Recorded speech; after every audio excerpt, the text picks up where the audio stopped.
منابع به مقامات تاجیکستان نزدیک روز 20 مارس سال 2024 به پایگاه خبری بامداد تصدیق کردند که رئیس حرکت اپوزیسیونی فعلا در تاجیکستان ممنوع گروه 24 سهراب ظفر را علیه به تاجیکستان آوردند. یکی از همصحبتان بامداد در فرودگاه دوشنبه گفت او و به احتمال غالب یکی و دو نفر از یاران نزدیکش را هنوز روز جمعه 15 مارس سال 2024 با پرواز شرکت هواپیمایی سامان ایر از استانبول به دوشنبه آوردند. آن روز طرفهای شام بود که هواپیمای سامان ایر از استانبول رسید. برابر در فرودگاه نشستنش یک میکرواتوبوس کمیته دولتی امنیت ملی با افسران مسلح به نزد زینه‌پایه‌های هواپیما رفته ایستاد. اول سهراب ظفر و همراهانش را فرآوردند، بعد به مسافران دیگر اجازت فرآمدن دادند. راستی نمیدونم که یک نفر دیگر بود، همراهش شد 2 نفر، ولی تنها نبود، نقل کرد همصحبت بامداد. این و باز یک منبع دیگری نزدیک به مقامات امنیتی به بامداد گفتند که آن روز حتی رئیس کمیته دولتی امنیت ملی تاجیکستان گنرال سیمومین یتیموف برای گرفتن و بردن سهراب ظفر شخصا به فرودگاه آمده بود. از بس که این عملیات بواسطه عملیات کمیته امنیت بود و هم از بس که آوردن رهبر گروه 24 مثل آوردن شراف‌الدین ندایف در سال 2019 و آوردن دلشاد کراسافچک در ماه اکتبر سال 2023 یک عملیات خیلی موفق برای مقامات تاجیکستان ارزیابی می شود. یتیموف شخصا خودش آمد و گرفته برد آنها را. گفت همصحبت دائمی بامداد. تصدیق این خبر توسط منابع دیگر خیلی مشکل است. مقامات ترکیه و تاجیکستان تا حال قضیه در استانبول ناپدید شدن سهراب ظفر و دست کم یکی دیگر از رهبران گروه 24 نسیم جان شریپوف را یگان شرح ندادند. نسیم جان شریپوف روز 23 فوریه سال 2024 و سهراب ظفر روز 2 مارس سال جاری هر دو در شهر استانبول ترکیه غیب زدند.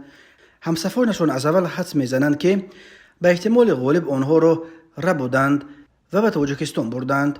آنها میگویند از بس که کوشش‌های با راه‌های قانونی نائل شدن به استرداد رهبران گروه 24 از ترکیه ناکام ماند، مقامات از چنین شیوه معامله‌های غیر قانونی کار گرفتند. اما وقت تغییر یافت که در سال 2023 تاجیکستان چند تن از طرفداران روحانی فراری ترک فتح‌الله گولن از جمله مدیر سابق لیسه حاجی کمال را به ترکیه سپرد. به عقیده ناظران امور این حرکت باید برای سهراب ظفر و یاران او در ترکیه بودش یک بانگ اضطراب میشد و باید همگی ترک ترکیه میکردند، چون که مقامات ترکیه در پاسخ به لطف دوشنبه میتوانستند با سر آنها بازی کنند. در گروه 24 میگویند که سهراب ظفر این را میفهمید و وقتهای آخر برای بیرون شدن از ترکیه تلاش‌های هم کرد ولی موفق نشد. در همین حال شبنم خدایداد و حامی حقوق انسان در گرفتار شدن سهراب ظفر و یارانش به چنین صورت حال اداره کمیسر عالی سازمان ملل در امور پناهندگان را گناهکار می‌شمارد. باید یادآور شد که اساسگزار گروه 24 عمرعلی قواتوف 5 مارس سال 2015 در ترکیه کشته شد. بعد قتل قواتوف اهل خانواده او را به یک کشور امن کوچانیدند. به این کار اداره کمیسر عالی سازمان ملل در امور پناهندگان مشغول بود. این اداره می‌دانست که حیات دیگر فعالان این گروه در قلمرو ترکیه نیز زیر خطر قرار دارد، ولی به کوچاندن سهراب ظفر و نسیم جان شریپوف مشغول نشدند. به فکر من خنک نظری و به اهمیتی مسئولان اداره کمیته عالی سازمان ملل در امور پناهندگان یکی از سبب‌های غیب زدن آنها گردید، نوشته است شبنم خدایدادو. و سهراب ظفر از اولین نفران بود که سال 2012 بعد ترک تاجیکستان کردن و گروه 24 را تأسیس دادن عمرعلی قواتوف به او پیوست. شب 5 مارس سال 2015 که قواتوف در استانبول کشته شد، سهراب ظفر نیز در خانه سلیمان قیوموف مهمان بود و او هم زهرآلود شده بود.